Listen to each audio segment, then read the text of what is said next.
जय हिंद दोस्तों, आप सबको इंडिया में जान पर स्वागत है। दोस्तों, आप सब जानते हो प्रेजेंट टाइम में अब देश 5th जनरेशन फाइटर एयरक्राफ्ट को छोड़कर 6th जनरेशन फाइटर एयरक्राफ्ट पर भी काम करना शुरू कर चुके हैं। अमेरिका हो, ब्रिटेन हो, फ्रांस, जर्मनी, वो सब अलग अलग प्रोजेक्ट पर काम करना शुरू किए हैं।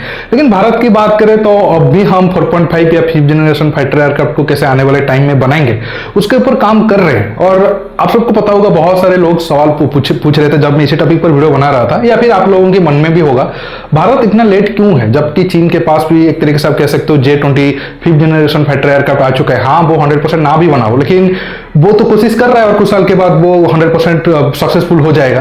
लेकिन अगर आप भारत को देखोगे तो 10-15 साल हम पीछे चल रहे हैं। लेकिन जब ये सवाल हमारी जो टॉप साइंटिस्ट है उनको पूछा गया तो उनका वो रीजन बताया कि भारत आज से 6-7 साल पहले या फिर 8-9 साल पहले 2012-13 में रशिया के साथ 5th generation fighter aircraft FGFA या फिर सुखोई 57 जेट को बनाने के लिए सीरियसली काम करना चालू कर दिया था। लेकिन बाद में जाकर ये प्रोजेक्ट में बीच में रुक गया। इसके पीछे बहुत सारे रीजन भी है जो मैं आपको एक एक करके बताऊंगा। इसी वजह से जो हमारा फोकस था वो 5-6 साल तक एक दूसरे प्रोजेक्ट में चला गया और हम AMCA पर फोकस नहीं कर पाए और डिले इसी वजह से हुआ। अब आपके मन में सवाल होगा तो सुखोई 57 को हम क्यों रिजेक्ट किए, और भारत इस प्रोजेक्ट में निकल जाने के बाद रशिया अब तक क्यों वो प्रोजेक्ट को 100% नहीं बना पाया है, या फिर अपने एयरफोर्स में वो मतलब शामिल करके उसे मास नंबर पर यूज नहीं किया है। दोस्तों, जानने के लिए आप आखिर तक की वीडियो को देखते रहिए और ज्यादा से ज्यादा लाइक शेयर करना बिल्कुल मत भूलिए। देखिए, जब सोवियत यूनियन था तब भारत और सोवियत यूनियन का डिफेंस को लेकर रिलेशन बहुत ज्यादा अच्छा था और एक तरीके से आप कह सकते हो 2010 तक 80 से 90% हमारा हथियार सोवियत यूनियन या फिर रशियन ओरिजिन के थे। ब्रह्मोस भी दोनों देश मिलकर बनाए थे और ब्रह्मोस भी एक तरीके से आप कह सकते हो सक्सेसफुल मिसाइल था। उसके बाद भारत को लगा कि भारत रशिया के साथ 5th generation fighter aircraft project को लेकर जाएगा, सुखोई 57, और उस जेट को बनाने को लेकर जो भी एक्सपीरियंस होगा भारत वो एक्सपीरियंस को AMCA फाइटर एयरक्राफ्ट में बनाने में खुद अपने देश में 5th जनरेशन फाइटर एयरक्राफ्ट बनाने को लेकर इस्तेमाल करेगा। लेकिन प्लान कुछ महीना तक या फिर कुछ साल तक स्मूथली तो चला, लेकिन बाद में पता चला कि रशिया एक तरीके से भारत को इस प्रोजेक्ट में चीटिंग कर रहा है। भारत तो पैसा ज्यादा देगा, लेकिन जो फाइनल प्रोडक्ट आएगा या फिर भारत जिस हिसाब से प्लानिंग किया था उस हिसाब से कुछ होने वाला नहीं है। पहले हम बात करते हैं टेक्नोलॉजी के ऊपर। देखिए, जो सुखोई 57 जेट रशिया बनाने के लिए कोशिश कर रहा था वो एक तरीके से आप कह सकते हो truly 5th generation fighter aircraft नहीं था।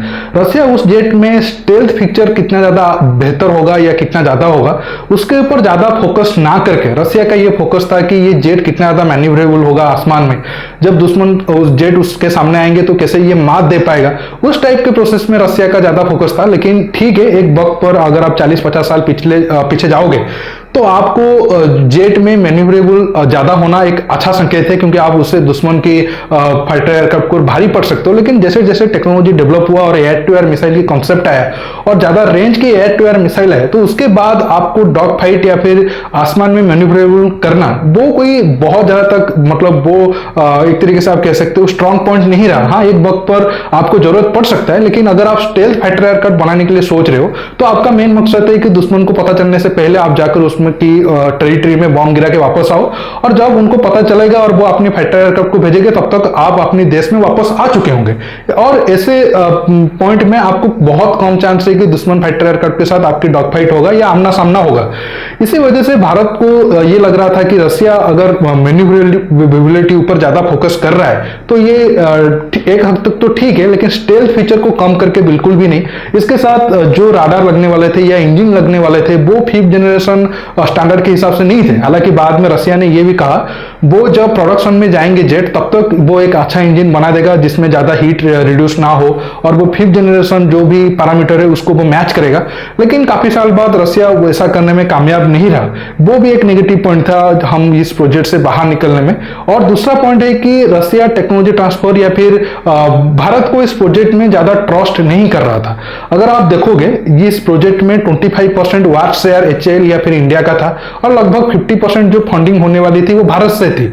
लेकिन बाद में जब ये जेट में अच्छा टेक्नोलॉजी ट्रांसफर करने की टाइम आई या फिर भारत को इसमें ज्यादा एक तरीके से आप कह सकते हो रोल देने की बात आई, तब रसिया उसमें ज्यादा एग्री नहीं हुआ। रसिया जो मेन कंपोनेंट है उसका टेक्नोलॉजी ट्रांसफर के लिए बिल्कुल भी राजी नहीं था। इसके साथ साथ इस जेट को बनाकर जब दूसरे देशों को बेचा जाएगा उसका रॉयल्टी भी रसिया भारत को देने के लिए बिल्कुल राजी नहीं था। रसिया का सिंपल प्लान यह था कि भारत की पैसा और भारत की वाक्सटायर को इस्तेमाल करके वो एक जेट बना ले, लेकिन बाद में इस जेट में जो भी बेचकर पैसा होगा वो रसिया रखेगा, भारत को बिल्कुल भी नहीं मिलेगा। और ये एक नेगेटिव पॉइंट था। इसके साथ साथ सोवियत यूनियन के टाइम में जब भी उनके कोई डिफेंस प्रोजेक्ट बनते थे तब वो इंडियन ऑफिशियल को जरूर बुलाते थे। अगर हम फाइटर एयरक्राफ्ट की बात करें, मिग-29 हो, मिग-23 हो, सुखोई 25 हो, सुखोई 27 हो, वो सब फाइटर एयरक्राफ्ट पूरी दुनिया को पता होने से पहले कि ऐसा एक प्रोजेक्ट पर रसिया या फिर सोवियत यूनियन काम कर रहा है, उससे पहले इंडियन एयरफोर्स के ऑफिशियल जाकर विजिट करते थे, उनको ब्रीफिंग किया जाता था। लेकिन जब सुखोई 57 की बारी आई तब रसिया ने इस प्रोजेक्ट को ज्यादा मतलब एक तरीके से कह सकते हो सीक्रेटली रखा। भारत के साथ भी भारत को उतना ज्यादा एक्सेस नहीं दिया, जबकि भारत इस प्रोजेक्ट में रसिया का पार्टनर था। दोनों मिलकर ये प्रोजेक्ट को बना रहे हैं। अगर आप ट्रस्ट नहीं करोगे तो फिर एक तरीके से आप कह सकते हो आपके मन में सवाल आएगा। भारत के विरोध करने के बाद जब पहला प्रोटोटाइप बना तब तो रसिया ने अलाउ किया, लेकिन उसी टाइम में प्रोटोटाइप में आग लगी 2014 में, और वो फायर इंसिडेंट क्यों हुआ रसिया उसका भी क्लियर भारत के साथ नहीं किया। एक वक्त पर भारत को लगा भारत इस प्रोजेक्ट पर पैसा खर्चा कर रहा है, अपना मैन पावर भी दे रहा है, लेकिन जो फाइनल प्रोडक्ट आ रहा है वो उस हिसाब से अप टू मार्क नहीं है। टेक्नोलॉजी ट्रांसफर की जो बात थी या फिर उसको बेचकर जो पैसा कमाने की बात थी वो भी रसिया एक तरीके से क्लियर नहीं कर रहा है इसको। और इस चीज को भारत को लगा कि अगर भारत सच में 150 से 200 फाइटर एयरक्राफ्ट खरीदेगा, और भी बड़ा पॉइंट ये था कि रसिया पहले प्लान किया था कि वो भी 100-150 फाइटर एयरक्राफ्ट खरीदेगा, लेकिन रसिया वो नंबर को जाकर आगे जाकर कम कर दिया। भारत के मन में एक सवाल आया कि रसिया खुद क्यों इतने ज्यादा फाइटर एयरक्राफ्ट खरीदने के लिए नहीं जा रहा है। क्या रसिया जो वादा किया था कि जो इंजन हो या राडार हो, जो टेक्नोलॉजी वो प्रोडक्शन टाइम तक अच्छा बना लेगा, क्या वो सही में बना पाएंगे या नहीं बना पाएंगे।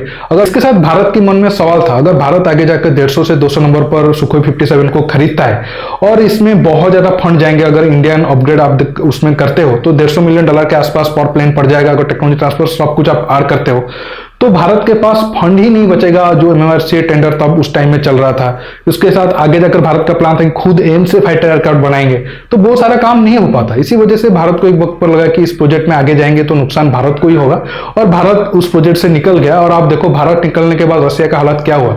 रसिया कोई और दूसरा पार्टनर इस प्रोजेक्ट में ढूंढ नहीं पाया, और आज भी 70 से 80 की फाइटर एयरक्राफ्ट रसिया ने ऑर्डर तो दे दिया है, लेकिन न्यूज तो आ रहा है कि इसी साल प्रोडक्शन में जाएंगे, नहीं और 6 महीने के बाद जाएंगे, लेकिन 100% वो फाइटर एयरक्राफ्ट अब तक नहीं बन पाया है। और लग रहा है कि एक तरीके से आप कह सकते हो सुखोई 57 प्रोजेक्ट फेल ही हुआ है।